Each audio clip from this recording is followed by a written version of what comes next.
Hello, your Oregon UAS accelerator applications are due July 19th.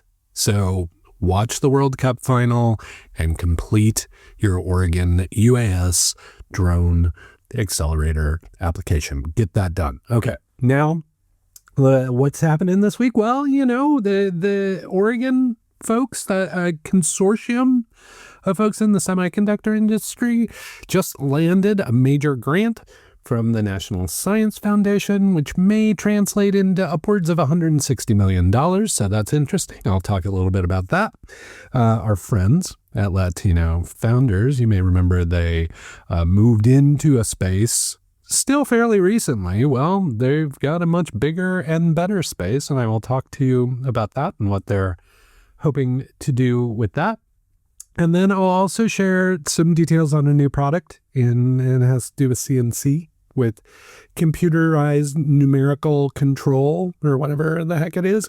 And again, I know I said it at the beginning, but just to reiterate, if you are working in the drone industry, if you would like access to world-class drone facilities and mentorship and all that kind of stuff, please get your Oregon UAS accelerator application done. And then, if you stick around to the end, then I'll share a few secrets. I'll tell you about what I was doing this week and why I feel like I've always been introverted, but I feel like my social muscles really atrophied. And so I'm really dragging after a full week of social obligations, but I'll talk about those in the secrets. Okay. So the quick hits, I mentioned the drone application, get that done.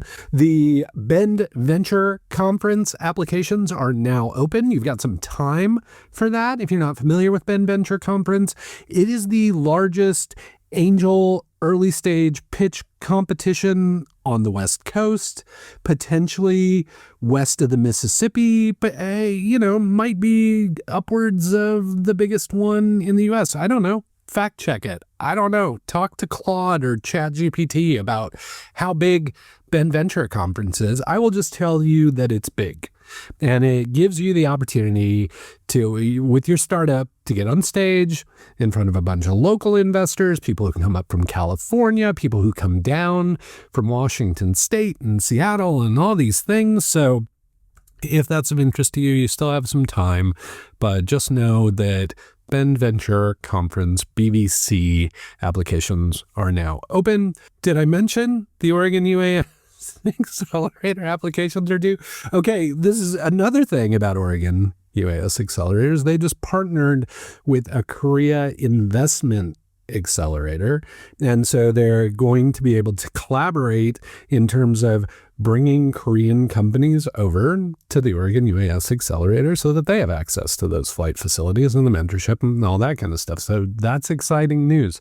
Bridging that gap across the Pacific, engaging with our friends in Korea who are building interesting drone associated kind of products and companies.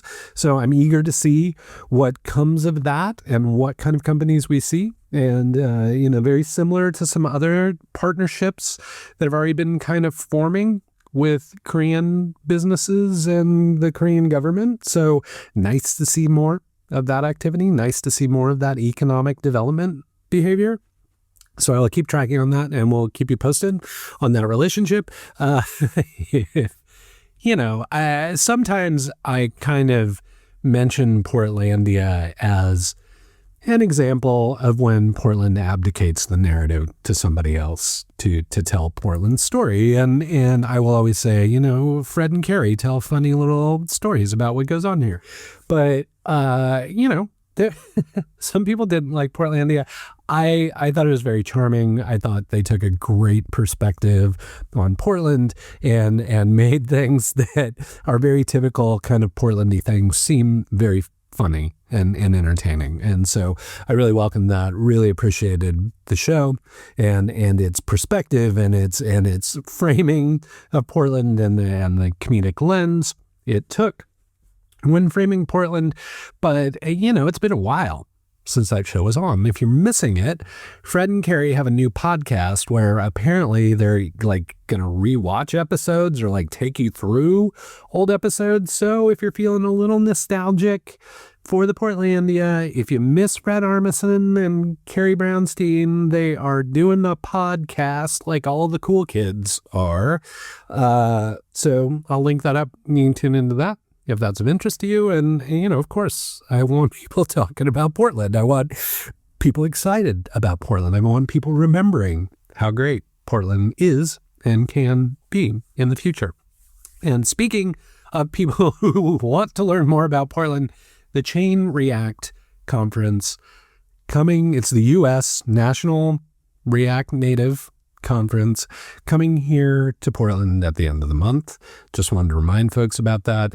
There are also DevOps Days PDX coming up quickly, but if you are from out of town and are coming to Portland for the Chain React Conference, I'm going to put together a little like tips and tricks for people visiting Portland, so stay tuned. That will come up next week. Try and get that out so that you have that ahead of your trip so you can plan. But if you're coming to Chain React, welcome to Portland. If you are a React Native developer already here in Portland or in the Pacific Northwest, like come on over and participate in that conference. And our friends, as I mentioned, I think I mentioned last week, Annie Sexton, who's a Pi alum, great developer, Brittany Ellick, who used to work at GitHub, now is doing more at Proto Blue Sky kind of activity. Another great developer. They are hosting a workshop session that is free for women about putting yourself out there, or femme. Yeah, like if you identify as a woman or femme, that's primarily who it's designed for. Anybody is welcome to attend. And if I'm understanding the promotions correctly, if you go to that workshop, I think you get into the conference for free. The workshop is free, and you either get a discount or get into the conference itself for free. So if you're in React Native, you would like some guidance on how to put yourself out there, and you would like to go to Chain React for either a discount or completely for free, again, if I'm understanding it correctly, I would highly recommend that you look at that workshop. I, of course, will link that up so you have access to that. Okay, cool. All right, big stories. Oregon has, I've been watching this. It's been quiet, kind of behind the scenes, which is crazy because it's like 100 organizations involved in a consortium to help Oregon win federal dollars associated with the semiconductor industry. And they've been working really hard on it, collaborating, trying to figure out, recognizing that the Silicon Forest, which slight tangent, going to take a slight tangent because so often when I say Silicon Forest, people are like, oh, that's just another one of those names that was made up in recent history because everybody wants like a Silicon Valley moniker. That's actually how people say it when they're talking to me. They talk like this when they say Silicon Forest. So I just want to clear up that that moniker has been part of the community since 1981. So since I was in middle school, basically, like that's how long this area has been called the Silicon Forest because of Lattice Semiconductor and Mentor Graphics and then Intel and all this stuff. So we've had that moniker for a long time. Please don't let it derail you. And of course, that's why my blog is called Silicon Florist, because the Silicon Forest name was already taken. The URL was already taken. And so I was like, oh, here's a fun pun. If Portland's the Rose City and the region, the tech region is the Silicon Forest, then Rose plus Silicon Forest equals Silicon Florist. It's just a bad pun. There. Now, there's something interesting for you to take to your next cookout or get together, or if you're watching this before Party in the Pinot, that could be some good cocktail chatter for you. So please feel free to use the Silicon Forest kind of trivial thing, and you can use the Silicon Florist trivial kind of thing. And then you can leave the party because you will have bored everyone to tears. But be that as it may, we have long been a home of the semiconductor industry. Tons of knowledge, tons of experience, tons of people who have done that work. And so we thought, as a region, when we heard that the National Science Foundation, the NSF, was providing grants to help further the semiconductor industry, then maybe we should, throw our proverbial hat in the ring, or beanie, or whatever, as it were. Well, we won. And it's a lot of money just at the beginning. It's $15 million for the first 2 years, but it's also kind of like seed funding. And if we use that money well, if we demonstrate, it's called FAST. I don't know if I said that, and I can't remember what the acronym is. I can't remember what it means. So that may be why I'm kind of avoiding saying FAST, but the project is called FAST. And the idea is we get this kind of seed capital, do the work. They give us another chunk of money. We do more work. If it happens successfully, they give us another chunk of money. So basically, all told, $160 million could be pumped into the region through this grant activity. Thanks so much to all the people who worked on this. I know Skip Newberry at the Tech Association of Oregon, who is also running Party in the Pinot this weekend. I know Shashi Jain has been deeply involved. I know Juan Barraza has been working in part on this, and we'll talk about Juan a little later in the episode too. So it's a twofer for Juan. But just congratulations. I know how hard this work was. I know how much people believed that we were a region that deserved this money and had the experience that deserved to be funded and help our region kind of rebound still from the pandemic. So congratulations to each and every one of you, to each and every one of the 100 organizations that took part in this consortium. And I will definitely be keeping an eye on where the FAST project goes from here. But just know at these earliest initial stages, Oregon will receive $15 million over the next 2 years to further the semiconductor industry here in the Silicon Forest. New product alert. Saw a company called Swarf, S-W-A-R-F, Swarf. And I think that has some meaning in the industry that I'm not quite picking up on, but somebody who is in manufacturing and tooling was like, that's a good name. And so I assume there's some pun or reference there that I'm not picking up on. But what Swarf does, as I said, it's for CNC machines and machinery and machinists and computer numerical control, right? Computerized numerical control, computer numerical control.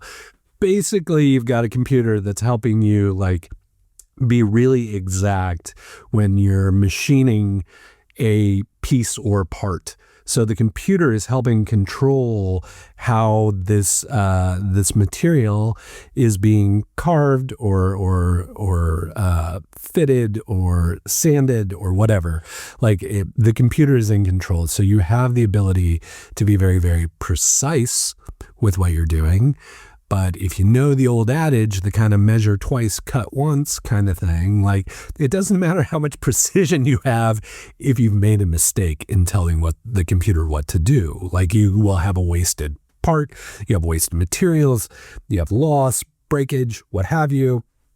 So what Swarf is, what Riley Hutchinson, who has worked at Boeing for 12 years as a machinist, came up with this concept that was what if we have a pre-flight? What if AI could help us with pre-flight, take all our files and photos and all those kind of things and kind of mimic what the part might look like coming out the other side, just so you can dial everything in, make sure everything's right, make sure the cuts are where you expect them to be, make sure it fits into whatever you're putting it into in all your CNC activity, or maybe your art piece that you're carving out of a piece of metal with the CNC machine, making sure it's going to wind up the way you want it to wind up. So he has built this software called Swarf, and it's currently in private beta. If you are into CNC, if you have your own CNC machine, or maybe you go to a makerspace and you use their CNC machine and you don't want to waste your time and money because you're going somewhere else to use their machine and maybe some materials and stuff you have to pay for, this will allow you to kind of pre-flight your stuff, get it all dialed in, make sure it's perfect before you run the part. So that's what Swarf does. If you're in manufacturing, if you're just a hobbyist, I'm sure that Riley would appreciate your feedback on what he's built and how it can be improved, how it can work, how it can benefit you. So, of course, I will link it up. Please check out Swarf. Please sign up for the early beta and give Riley the feedback he needs to make his product even better. Such a journey. So I can still remember when our friend Juan Barraza was a founder, when he built a startup called Video Interpreters that was designed to do interpretation in the care delivery world, the hospital world, or care provider world to help do translation. So people who did not speak English and doctors that did speak English, or providers, a nurse or another caregiver who did not speak that language could talk and collaborate. Fortunately for us, that didn't work out, because if Juan had been a super famous founder, we would have lost all of his community expertise and engagement. And about 11 years ago, I think it was 2015 or so, he took the concept of Startup Weekend and he focused it just on Latino founders. So what if we did a Startup Weekend, but instead of it being like tech focused or whatever, we just said, if you're Latino and you have a business idea or you want to explore what it's like to build a product or a business over a weekend, let's direct Startup Weekend activity toward that group. Super successful, did a bunch of them, people were really excited about it. Sometimes I got to mentor or go judge that competition. So I love that competition. Then Juan saw that Stephen Green was really moving the needle with Pitch Black. Stephen's Black and Latino, or Latino, as Stephen likes to put it. So Juan, I'm really sorry, my voice is going. So Juan went to Stephen and said, hey, I think like you do Pitch Black, which is a competition focused on Black founders and the companies they're building. Juan was like, this seems like the appropriate next step after the Startup Weekend. Like maybe we do Pitch Latino, and we have a bunch of Latino founders come up on stage and pitch the businesses they're building, and similar format to Pitch Black, where it's like everybody who participates gets money. They don't pay to participate. They get money for participating, which is my number one favoritist of all time pitch competition thingamajig, which is pay founders for their time. Love that everybody who takes the stage, who takes the time, gets money. So that was Pitch Black, Pitch Latino. And then Juan just kept rolling. And so what all of his activities eventually became Latino Founders, a nonprofit 501c3 focused on supporting the entire journey of Latino founders from concept to exit. So how do we help this population, which contributes a ton to our GDP, to our work environments, to, they're a critical part of the economy and they are largely ignored. So Latino Founders was designed to support that activity. They ran it kind of virtually. Then they wound up with a physical space. And it's only been a couple of years, I think, that they've been in that physical space. And it was like 3,000 square feet or something. It was part of another facility. And I'll be darned if they haven't managed to now take out a full building at 15,000 square feet. So the building is on the Park blocks. It's on Cooch and Park. There's another trivial fact for you people who aren't in Portland. If you're coming here for Chain React and you want people to think that you know a lot about Portland, there's a street in the Northwest. It's spelled couch, but the person pronounced their name Cooch. So it's Cooch Street. It's not Couch Street. Okay. So they're on, I almost said couch. They're on Cooch and Park. If you're familiar with the Northwest Park blocks, they're basically right across the park from the Custom House, which used to be WeWork back in the day. So that's basically where they are. Brand new hotel just went up next to them. They're kind of over by Fuller's and Deschutes and like all that kind of stuff in the Pearl. And so come August, their new home will be 3 floors of that building. And, you know, I had the opportunity to catch up with Juan, and he was kind of given the concepts, and like the first floor may support some retail, those kind of things. Second floor, very much like co-working kind of stuff. And then third floor, maybe some like bigger organizations, bigger companies kind of up on the top floor, but really exciting. Really shows that here is yet another part of the Portland startup market that is egregiously underserved. And now we are providing both resources, but also physical location that these founders can use to build their companies. And you know, and they can go through their accelerator program, and then they can get their mentorship, and maybe they can pitch Latino. Like it's really nice the way it's all kind of come together. I'm sure Juan had a strategy 15 years ago that this is what he was going to do, but it's really nice to see this starting to come to fruition at a time when it is so desperately needed, and at a time when you love to hear about people betting on Portland. And Juan is doing exactly that. Latino Founders is doing exactly that. Thank you so much for sticking with Portland, for building out this amazing space. I can't wait to see it come to life in August or September or whenever that's going to happen. But most of all, really, really nice to be in a startup community where people work incredibly hard to provide resources and space for the founders that are creating amazing companies here. And I know I tell you this every single time I talk about this, but please do not forget net new jobs. If you want to save the economy, if you want to create more jobs, the vast majority of net new jobs come from new companies, come from startups, creating jobs that didn't exist before. So it's not backfilling a job. It's not adding a job to an existing company. It's creating a large number of jobs, if they're successful, that never ever existed before. So that's why we need to support entrepreneurship and startups, because they are the key to job creation. They are the key to pulling us out of this, downward spiral we seem to be stuck in.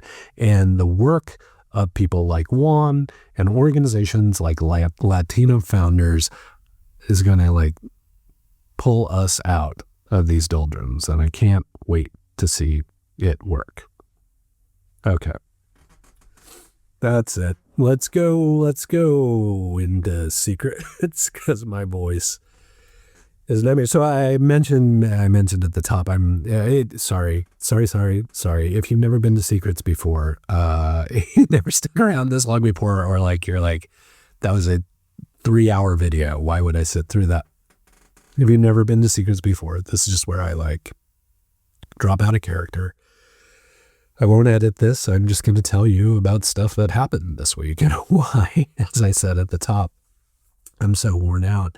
I just Have not. I have a lot of meetings. I have meetings all the time, but they're very like reactive meetings, or like me meeting somebody for the first time. And so I can deal with them because I kind of have like just things that I say regularly. They're not scripted per se, but they're things I've said so many times to so many people that they might as well be scripted for a lot of those meetings. So those meetings don't tend to extract as much energy from introverted me as others. But what I've been doing now is reconnecting with people who already know me, which means I don't have any script for that, which means I need to be thinking, and I don't think well on my feet. And I need to be like listening and ingesting the stuff that they're telling me. And I need to figure out how to respond to that. And I need to figure out what that means and like how this affects things and all those kind of. So I love having had a week full of reconnecting with people that I should talk to more often. Some who I talk to quite often, but just getting in a more regular cadence of catching up with them. People like who? Well, I got to kind of catch up with a couple of VCs, Diane Freeman at Voyager Capital, got to catch up with Tom Sperry at Rogue Venture Partners, which was great. Got to chat with them about some things. Community people like Dwayne Johnson, got to spend a lot of time with Dwayne talking through things. Erin Longley, who, she's got some concepts that she's, we're kind of bandying about and brainstorming that could be really interesting for the region. Caught up with a bunch of founders and, some people who are new to the community and just trying to figure out how to find their way. I got some really good feedback from somebody who's been in the community for a while, it was critical feedback, just about, some challenges they'd had and how Portland claims to be really welcoming, but we're really quite passive aggressive and not as welcoming as we claim to be. And I really appreciate that feedback. And that's why I'm sharing it here, because it's something I need to think about. Like, how do we make people feel more welcome if that's not really what's happening? And speaking of making people feel welcome, went to AI in the AM with our friends at AI Portland, swung by there for a few minutes. I was double booked, but I wanted to at least poke my head in, and Ian at Dead Stock was pulling coffee there, so I wanted to just sneak in and grab some coffee, but and see Ian, of course. But that's just a lot when it's all like, I couldn't fall back on my safety of my scripts and stuff. And so a lot of stuff to process, a lot of intros to make, and a lot of things that I need to just keep pushing forward and nudging forward. And the other part of this week that was a little draining was, I know there were a lot of people who were interested in the Metro Region Innovation Hub Executive Director role, the hub of innovation for the entire Portland Metro region.